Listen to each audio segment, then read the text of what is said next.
Очередной комплект у нас собрался для кузовного ремонта на автомобиль Rio 4 рестайлинг. Аналоговая фара, аналоговый бампер, пыльники все собрали, заглушку с одной стороны.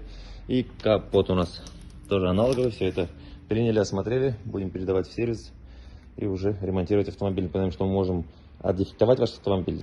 Потихонечку начинаем готовиться к сезону. Завезли аккумуляторы. Хороший бюджет. Стоимость 5900, 60-ки. Прямая обратная полярность.